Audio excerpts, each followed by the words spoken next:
everybody, I'm taking a quick break from golf cart videos today to install on my daughter's new Kia Forte GT, whatever it is, and I'm installing the Viofo A139 Pro 2-channel. It's supposed to be the best new fandangled dash cam out there, and to install it, I'm going to be using the dash cam hardwire kit from Viofo and some fuse taps that I picked up from Nightlight. It's a big old multi-pack of them. I'm also going to be putting a SanDisk, I believe it's a Max Endurance card in it. It's one of their recommended cards for these cameras here. And all the links will be down in the description. So here we go. So the first thing I did was I went ahead and used a 10mm socket and went ahead and removed the ground plug here. And what I like to do is cover up the ground plug because sometimes these wires like to, go back to where they were. Just place it right there on top and then go ahead and partially close the hood just a bit. Now I unplugged the battery because I am absolutely terrified of airbags, and we're gonna let that thing discharge to make sure there's no electricity left in that system while we unbox this and see what we got going on. So I've already pre-installed that memory card, and it goes right here. Let me see if I can get my thumbnail in there. So you can see that there's a SanDisk Max Endurance, that's what it is, Max Endurance 128 card. So that's the card right there, that's one of the recommended ones. And just put it up in there that way. And we've got some customer service things, the must-read tips. And these little plastic things are to put on your glass to make sure that you have good adhesion. And then if you ever need to take it off, you can just peel this off. You don't have to worry about, it's just a lot easier to peel it off, from what I've been told anyway. And we've got some extra sticky things, and looks like a Viofo memory card reader, something that plugs into the USB drive of your computer, is what I'm guessing. Yep, little USB memory card reader. Cool. And there's a USB-C connector cable. Not sure what that's for, but we'll find out. Here's a very long wire. And here's the slim wire that is a fair amount slimmer. If you can tell by the size of my fingers versus this thing, here's a normal USB wire. And so that's a slim wire then right next to it. And there's this has the little polarizing filter that comes with it, a trim removal tool, and the other camera. Wow, they didn't package that one very well. Interesting. So it's just in a baggie floating around in the bottom. So there's your rear camera, or if you want to put this on your interior of your car, and that rotates around. Looks like there's a video out on the side. Plug that right in there, probably, or that in there. We'll have to see which way it goes, or if it matters. Next, we got the dash cam installation kit.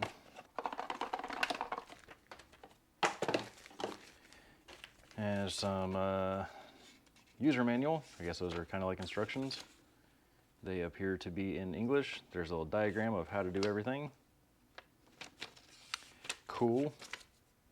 And this hard wiring kit then has, let's see here, there it is, little selector switch for where you want your battery to turn on and off, I guess, or input, 24 output. Oh, okay, so that's for the different voltage. That's for semi-trucks, the higher voltage. They've got a 24 volt instead of the 12 volt. Where do you want your battery to turn off? 11.8, 12 volt, 12.2, or 12.4? Cool. Let's just do 12.2. Sounds good. And it looks like they've pre-split the wires, so we'll have to see what the red and yellow is. One's going to be on, one's going to be accessory, those are going to be ground. That way we can go ahead and leave this thing running all the time. USB power, so if you need power. Wow, that is a crazy short power cord. So this power cord can't be that long. Yeah, so maybe 2 foot long power cord? Maybe. I'd give it 20 inches. Harbor Freight tape measure to the rescue. 21 inches. Yeah, 21 inches. Sure hope your power's close. Makes me wonder what's in this other baggie of wires. There's a longer power wire in here. So, okay, so there's a 12 volt power outlet with 2 plugs instead of just one, which is what they would normally give you. And yeah, there's your other power cord. So that's nice. That's a long power cord. So I'm not sure what the short one's for. I might read the instructions and find out. Okay, so let's go ahead and get this thing installed. Let's take the car apart. That's gonna be fun. And I almost forgot. So the assorted bag of Nightlight fuse tap, there's a variety of sizes. I'm not even sure which one the car uses. I think it's these little itty bitty tiny ones that where you think that if you sneeze, you're gonna like, it'll just disappear. Those little tiny things. I think that's the right one. I think this is what the Kia uses, but if you got some other sort of a car, or I bought a bunch of them just because I've got different vehicles and want to make sure that I've got something for everything. I think we're just gonna need 2 of these little guys. Where's the other one? 2 of them that I'll need there, and I'll put the ground wherever it screws down on. Now let's go ahead and take apart the car. That'll be fun. Now where I'm at here in the process is I went ahead and test fit the camera, and there's these little ink dots right here that are going to be a perfect spot to install the camera. It'll allow the little eyeball to point straight forward, and you don't have to worry about it being on the driver's side and being canted to the left, or mounted over here on the passenger side and being canted to the right a little bit. Gonna mount it right there in those dots so that the little eye comes forward. And on the wiring kit, there's a little I don't know what that thing is. There's a little magnet in there that helps with conductivity or something. But if I put that right there, it allows just enough room so I'll have plenty of play, but not too much extra wire to plug in the camera. I then use the little included tool, and the little thing go. This little guy here, I just use this thing. I've got other ones, but this one works just fine to go ahead and pull the trim down and start sticking the wire in, going all the way across here. You're going to want to, on this trim, just grab a spot right here and just slowly and steadily apply pressure. I think there's some tar or something that they put up here to help glue it in. And once you have that pulled down all the way past this point right here, because you're going to be able to work your wire in around here, I then just applied some firm, steady pressure straight out, and the airbag trim here popped loose. There is a way to take this trim apart. I don't really feel like going into all that and digging into it, because with this car, unlike with the Telluride I did, you can easily just work right around this. Just make sure that whatever you do, do not wrap your wire around the airbag. That is horrible, horrible, horrible. So in the event of an accident, if you have your wire wrapped around here and then down, the airbag is going to deploy and yank this wire down and smack you in the face with a bunch of wire. Nobody wants that. So make sure you keep it on the other side of the airbag, going all the way down.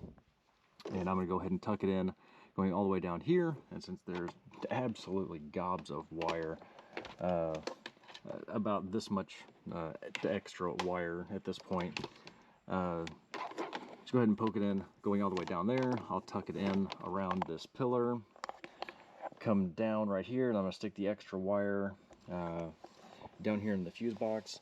And when you pull the fuse panel lid, what did I do with it? Uh-oh, that's not good. So when you pull the fuse panel lid, you'll be looking at this right here for this vehicle specifically. And there's a lot of spares. So what I'm going to have to do is, once I get everything connected and lined up, I'm going to need to go through here, once the battery's hooked up, and find one of these spares, because there's like a spare here, there's a couple spares up here, there's a whole line of spares going down right here, another spare up over here. So I'll just need to find a spare that's going to be used for accessory, one for the constant power, and if nothing else, I'll just find one that's going to be always on, like memory. Memory is probably always on. The wire wasn't nearly as easy to jam down in the A-pillar as I had thought it would, so these A-pillars are decently simple to get off. I hate dealing with them. So this just sticks into the trim right here, and this little clip right here, a lot of people have difficulties with these things. There's 2 little pins, and there's little butterfly wings that just get pinched together. And what I do to take these off is I'll insert a tool that looks like this into the top part of the trim. So when this thing is on, jam this thing back down in here. When this thing is on and popped out just that half little bit that it will, I insert the tool, basically the non-business end of it, and I push in the top tab, and then I can just reach my finger up in here behind the airbag, and then just push the tab on the other side.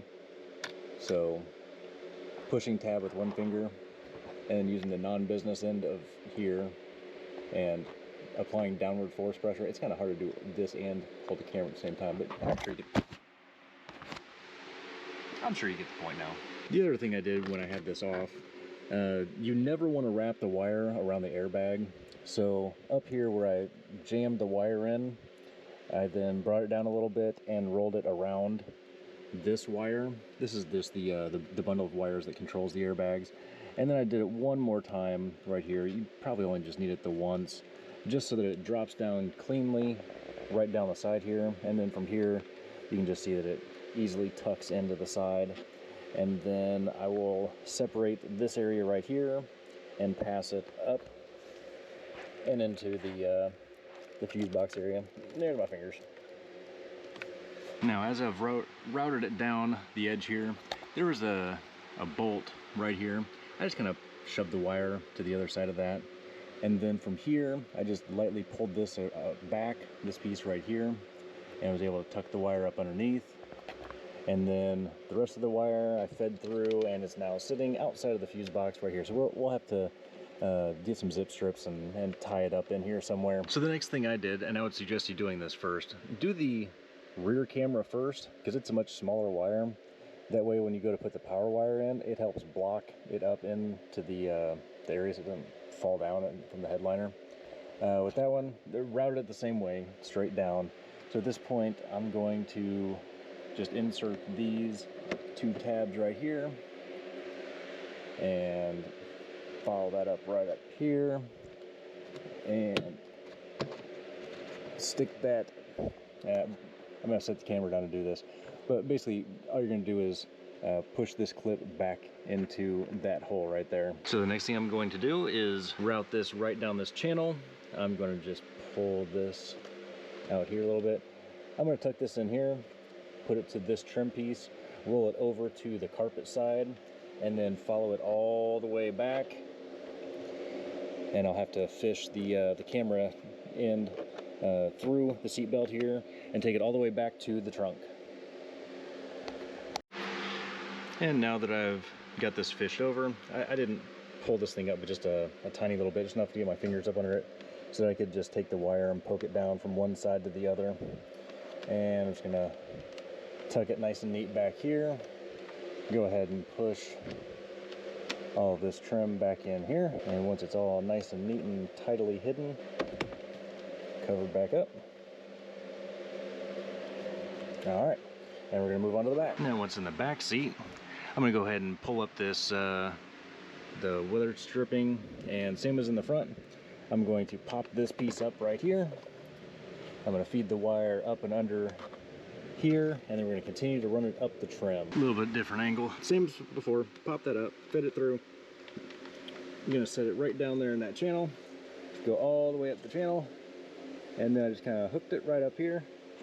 And now I'm going to, because this is pretty easy, just push it in. Well, I thought it was. Okay, when you got two hands, it's easier. I'm going to push it in all down in here. You can see how that is super easy to push.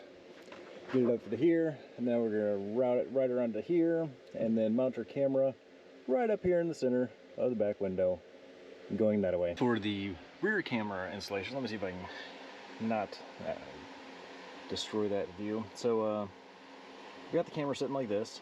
I'm going to go ahead and put it up in the back glass as close to center as I can.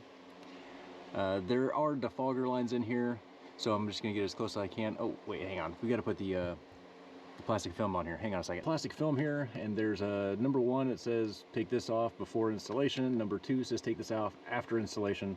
So I'm going to go ahead and just install this as high up as I can, up in the headliner if possible, just to make sure that I've got good coverage. But right there, I'm not sure how well you can see it, there's a little crisscross right there of the defogger bars. So I'm going to try and get it as close to that as I can, just so that it's as high as possible, because this is a super short car. And the good practice is to wash the window first. That way, if you've got a smear or a smudge or something in there, you're not applying that plastic film up over that. So wash your window in that little spot at least. Now, something that would have been a genius move is to put the number 2 at the bottom. However, I was not genius and I put it at the top. So now I'm going to try and figure out how I'm going to get this thing very carefully, oh wait, hang on, very carefully removed. This is fun. There we go. All right, so yeah, make sure number 2 is where you can reach it. Now, let's get this thing put up here. And now that I've got the camera right up there, I went ahead and plugged in the angled side of it and pushed it right up into the headliner. And then from here, I'm just gonna work it on across. And you'll see that there's a huge loop of, hang on, maybe you can't see. There you go. So you can kind of see there where there's a bunch of extra wire. This panel right here is real easy to just shove the extra wire back in here. So between this little headliner space here that you can see is nice and loose, we'll just store all this extra wire up in there. Now, same as in the back, I'm going to put this probably all up in the ink, because I'm pretty sure my little eyeball should go right underneath the ink at that point. I'm not sure if you can really see that too well, but basically I want to put the sticky pad right there in the ink so that it's up as high as it can go before the eyeball actually sees the ink. Then it should be hidden behind the mirror without, you know, who wants to be looking at nothing but dots? That would be a horrible, horrible thing. Mount it right there, should be good. And there we go. Went ahead and stuck the camera up there. But if the rear view mirror is any example of the center of the windshield, that should be pretty well centered going down the road. This camera should be pretty well centered right there. Oh, that's not good. Well, that's interesting. Let's see if I can get this sticker off, or if maybe there's another GUI pad that I can trade that out with. Oh, that's interesting. So even though I cleaned this real well, it may not stick to the dots very well. So yeah, you just saw that happen. Okay, so I was able to, I believe, save the goo. Basically the piece of plastic right here, I just ripped it off like a band-aid because I was trying to pull at it and it just was not coming. So I just yanked on it really hard and it pulled up a little bit of this corner here. Kind of see it? And then this left side got a little boogered up too, but I think I got it kind of patched down a little bit. So hopefully when I go to stick it up in the ink, it doesn't again fall off. Otherwise, we're gonna have some serious problems here. Seems to be holding pretty good. It's been up there for a couple minutes now. Let's check the front. Yep, that looks like it's gonna completely miss all of those little black dots. Cool. Just what I was going for. So now back inside, let's go ahead and hook up the power. I'm gonna redo this so that the rear camera wire is behind the power. So I'm just gonna pull this power wire out of here, swap these over just so that this one goes in first, and then this bigger wire, I'm gonna have to fix that other side, but yeah, I'm gonna need 2 hands for this, but this way this bigger wire holds the little wire in, because I don't want to have her running down the road 90 miles an hour, however fast she goes, and I don't want her running down the road 90 miles an hour and have that wire pop loose, because that would just be dangerous. Let me get a trim tool and get that last little bit in right there where I crossed them over, but that'll hold it in there a lot better. And then I'll get it all plugged up and we'll see. Let's hear, we got to run power next. And now we have the fun part. Let me get a light. Figuring out how to do these fuses. So the first thing I want to do is locate a ground. As I was kind of looking around, I see that there's that silver screw there. And let me try and use the camera as a way to look up in here. Oh, hey, that gray wire going to that silver thing, that looks like a factory grounding spot. So that's where I'm going to put my ground. Back up in here, I'm going to then put the car into accessory and see what we have power on, and see if we can find a spare fuse that's up in here, because it looks like they filled all the spare spots, so they should work. So let's tap into one of those and see what's got. There's that one called memory. So I'll try the memory one first, because that looks like it's going to be a 10 amp up there towards the top left. I think the second one down on the left. Give that a look and see what's got power when the car's off. Now that was far easier than anticipated. So as you can see there, no problems whatsoever getting it hooked in right there on the ground. So next thing I'm going to do is I'm going to use one of my crimping tools and go ahead and crimp these things on our red and yellow. Yellow is the accessory, red is the power. So go ahead and get those on there. Having one of these crimping tools, I'm not sure if you can see this, but the way it crimps down, one of these two is usually the ones I use, and they are excellent for crimping that kind of a little smashed hole in it. Great crimping tools. And just to show a comparison, there's the factory one right there on the red side, and here's the yellow wire. So that's the kind of crimp job that it does, and that's just that little point right there being jammed into it. You could also use one of these also, but that's usually what I use to begin with, and then follow it up with another crimp, just to make sure that it's good and smashed on there. I'm gonna go ahead and wrap those in tape, just because I like to have nice, good, secure connections. If I would have thought about this before, I would have looked for some shrinky dinks to put around that, the shrink wrap stuff. But, oh well, here's where we're at. After just a bit of trial and error, we'll call it, I found the memory, second one up here. That one does have power all the time, and I kind of plugged around a little bit and found that the trunk, I kind of thought that the trunk would be hot all the time, just because, you know, you want to be able to hit your trunk release, but I guess that's only powered, whatever that does in the trunk, that only powers it for when it's in accessory mode.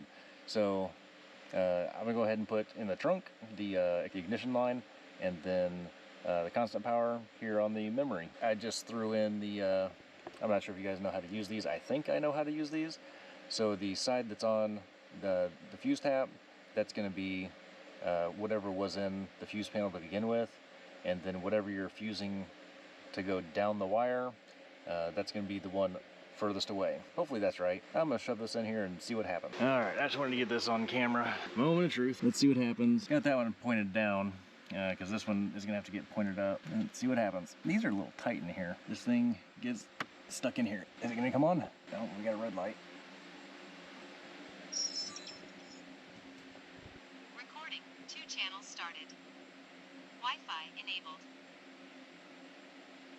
Huh. Kind of seems like it's just on. I kind of expected to say, you know, like parking mode or something like that. Well, the ignition's not on. Let's see here. What happens when you turn the ignition on? Oh, well, accessory. There, now it's kind of like on. I guess it just stays on. All right, well, cool. Let me go ahead and aim the camera and maybe get some video of it driving around, and I'll see what I can do to get that shared with you. No, I was just thinking, you know, as I was getting out of the car, wow, that's a huge mess. That's a lot of tools. Didn't even use half of them. So I'm gonna ball all this stuff up.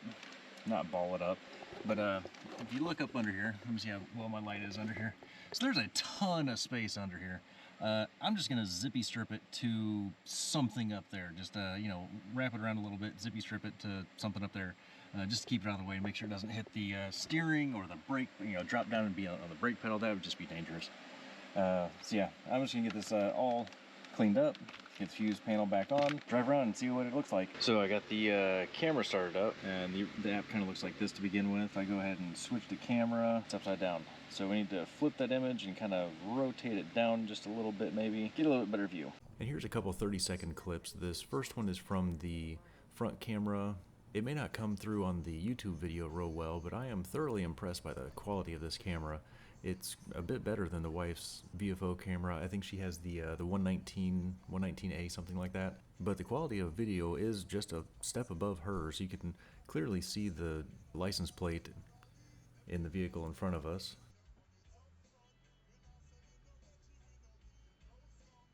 And here's a shot of the back camera.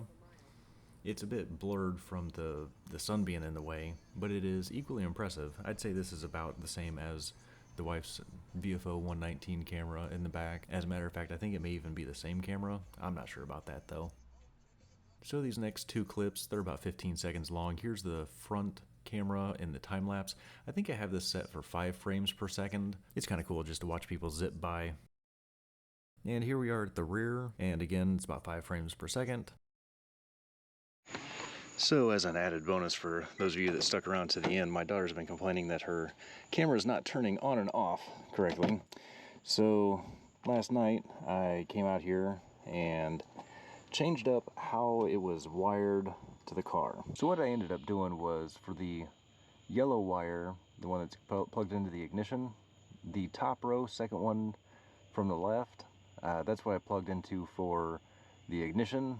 And right next to this big bundle of wires, on the very bottom row, that's what I plugged into for the constant power, just because it was easier that way. It's a spare fuse. There's nothing else on there except for that, I think.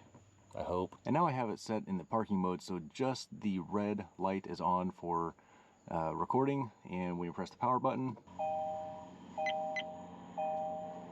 it then switches over to Recording. driving mode. 2 channels started. And then when you hit the power switch to turn it off, Parking recording started. just takes a second, switches back over to parking mode. It's pretty easy. Just 2 taps to turn it on. There it goes. There's a small delay Recording. 2 channels started. where it does the little extra beeps so that you know that it's switching from driving to parking mode. And then as soon as you hit the off button here, it goes straight into parking mode. Parking recording started.